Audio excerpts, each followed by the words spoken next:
What's up, beautiful people? Today we're going to be checking out a clip from the Joe Rogan Experience. They're going to be sharing some of their thoughts on the Maui wildfires. Basically, what they're going to be saying, some of you already are thinking that because you've been sharing it in the comment section, but it's an interesting one, so I urge you to stay to the end. Let's get to it.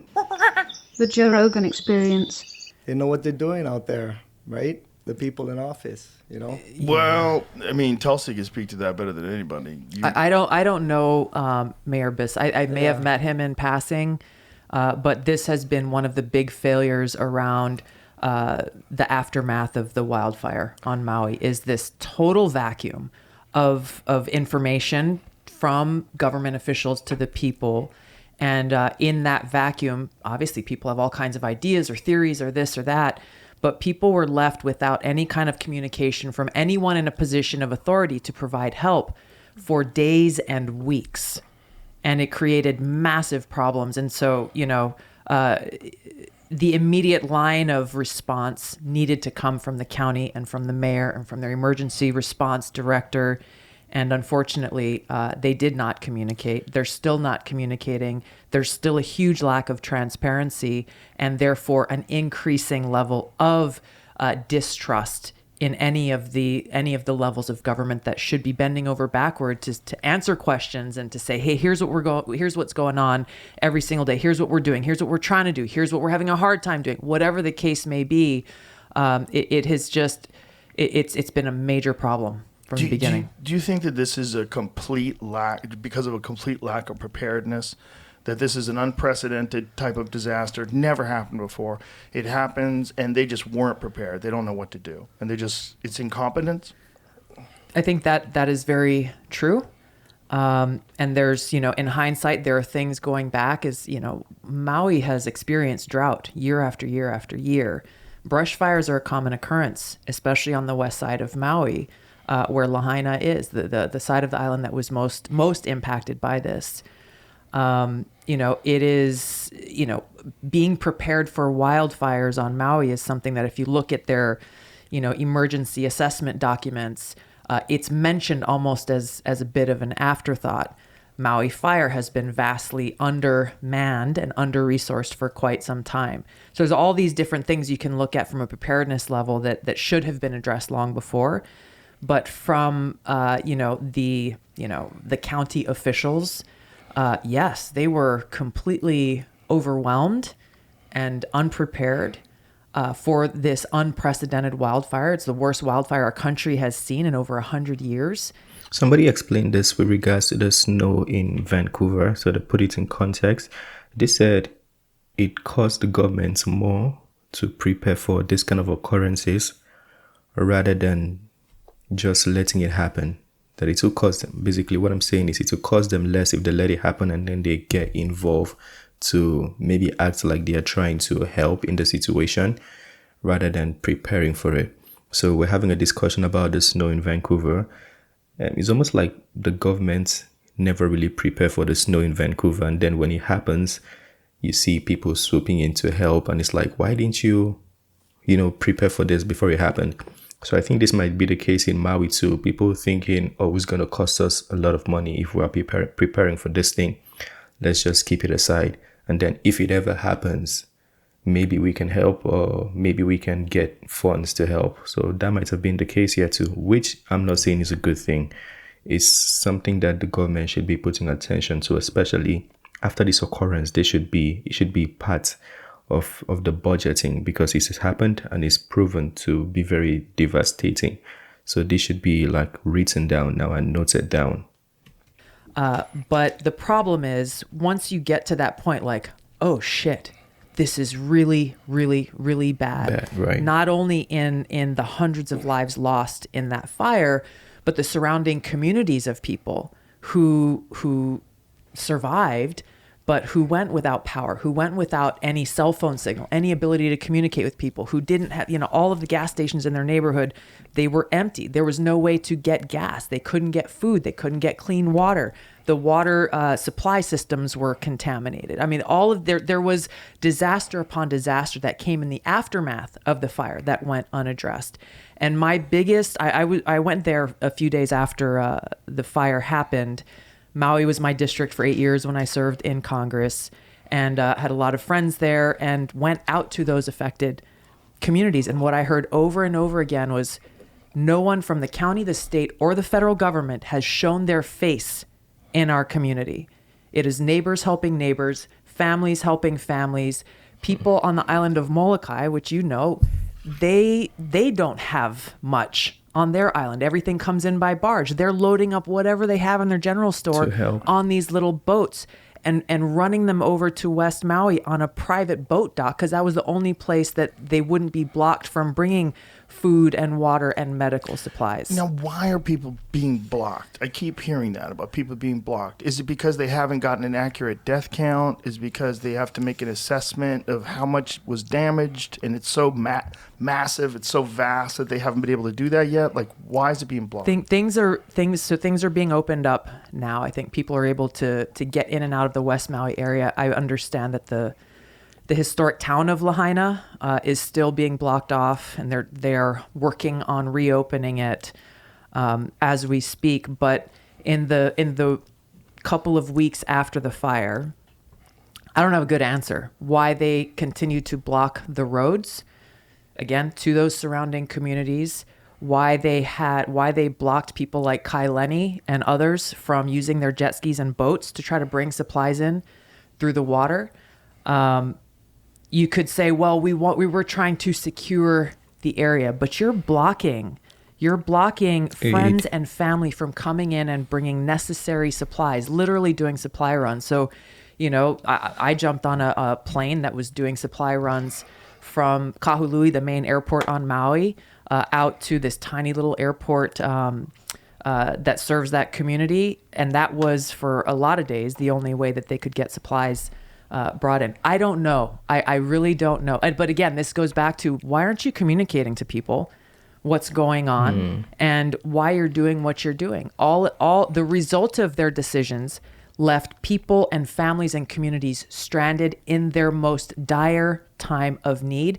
And the mayor didn't go out and show his face until almost 2 weeks after the fire happened. After 2 weeks, that's concerning. Why? You should be there, like, the first, while it's happening, you should be there. You're the mayor. You should be in the midst of it. It's insane. It's crazy. And then says he wants to take the land for the state. That's his first. Now, order. this is I think one of the the governor reasons. Yeah, says this is that. one of the reasons why I Sorry. wanted to talk about this. Like, how is that possible? That these people could lose their home and then lose their land? Like, how is that possible? It is the number one concern of people there in Lahaina. And I heard they are moving them to housing. I'm not sure about this, but it's been speculating that they're trying to move them to a housing structure after taking the land, which is a different discussion. I'll say it like that. Is that a few days after this happened, I haven't spoken to the governor, but he said in a press conference, he said, we're talking to the attorney general. He said, I'm talking to my attorney general to explore options for the state to take over that land and use it to build workforce housing or build a memorial to for the people who lost their lives.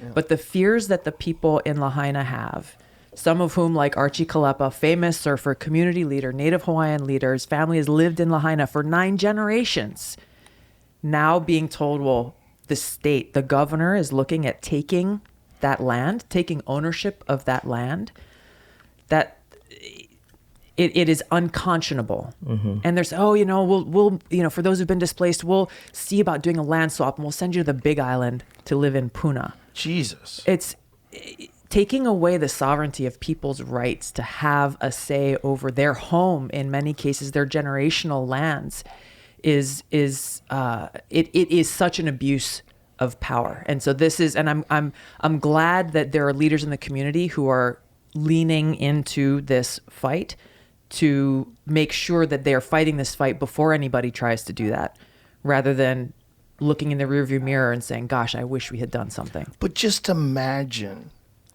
a governor going on television after a massive tragedy where we don't even know the number of people dead yet. You have this massive area that's been burnt to the ground. Yeah. And then he starts talking about taking it over for the state. That's an insane position to take. It is. Post-tragedy. When people are suffering at their most, they can't even believe it happened. Yeah. And then all of a sudden he's saying, we're going to take it for the state and make a memorial? How about give the fucking people their homes back? Mm-hmm. Exactly. One of the things we went over yesterday, which is a crazy number, we were looking at the amount of money that was accidentally sent to Ukraine. Like they oversent $6 billion. And then I said, well, how much would it cost to rebuild every house in the Maui fire? And it's $5 billion, $5 billion something. Yeah. I think US has sent over 75 billion as at this point, probably even more now. I mean, I'm just speculating from what I've seen on the internet, but I'd seen that sent about 75 billion, and it only takes 5 billion to rebuild the entire houses that were lost in Maui, basically. And we saw I'm just going to use a statement somebody said it's laughable that after this happened, the president gave a household $700. Said it's laughable. And I think that's just what I'm going to describe it as. I'm not going to use my own expression because at this point it's a problem. That's just like accidental money. But there's no talk of doing that. There's no talk of doing that. Isn't that interesting? The way, and it's happened 2 or 3 times now where the Pentagon has said, "Oh, we miscalculated how much money we had set aside for Ukraine, so we have an extra $4 billion to send now that we didn't know we had." And this has happened a few times. Secretary of State Tony Blinken went to Kiev yesterday, promising, "Hey, we're going to give you another $1 billion now." And this is the thing: when I was out there in Maui, person after person was like, "Tulsi, tell me what would happen if we started to call ourselves Ukraine. You think they would give us some money then to take care of our families, to fix our roofs, that have been torn up by the hurricane winds that came through, to make sure we have clean water to drink? You think they might pay attention to us then?" And then FEMA comes out. The FEMA director comes out and does this press conference. I think it was at the White House, and she says, someone said, "Well, what are you doing for Maui?" She's like, "Oh, we're giving a one-time $700 payment to everybody who's been impacted by." It didn't say everybody. I think it said per household. I don't think it said everybody. Like, that's per household. Just squeeze the $700 even more. $100 payment to everybody who's been impacted by the wildfire. A one-time $700 payment. It's insane. Hawaii has the highest cost of living in the entire country. The entire country. And how freaking insulting is it to have the lead disaster response administrator from the Biden administration stand there and proudly say, "Hey, we're giving everybody one $700 payment." It's insane. And it's insane especially because of how much money we're sending to Ukraine. Yeah. Because there can be no doubt that these things are financially motivated now. Yeah, this Maui incident, sometimes I don't like to bring the videos to the channel because the things I read on the internet about it, when I go check out the news and the updates, it just is very questionable to me. It's kind of like, this kind of information you get and it's like, why is this happening? You want to rage about it. So coming on the internet to talk about things like that could make you just over speculate. So I don't really like to bring so many videos because it's very concerning. These people, they lost lives, lost their properties, lost the sense of community, a lot of things, drinking water, food, and all those things. But they're not getting the help they should be getting, or at least they don't feel like they are getting it. So what is going wrong? The communication is probably going wrong. The aid from the government is probably going wrong. Some people still don't even believe the fire was natural. So if the fire was natural, prove it to them. There's a lot of loopholes, basically. That's what I'm going to say. Well, everything on the video considered speculative. It's just a discussion. Feel free to, find out things for yourself. Go read about it. Don't take any of our information for the facts. I like to say that because in the world we live in, it's good that we read for ourselves and get the information for ourselves. So if there's anything you want to add, correct, or critique, please feel free to do so. That being said, it's the end of this one. Smash the like button, subscribe, and I'll see you on the next video. Peace. I made this bed on my own.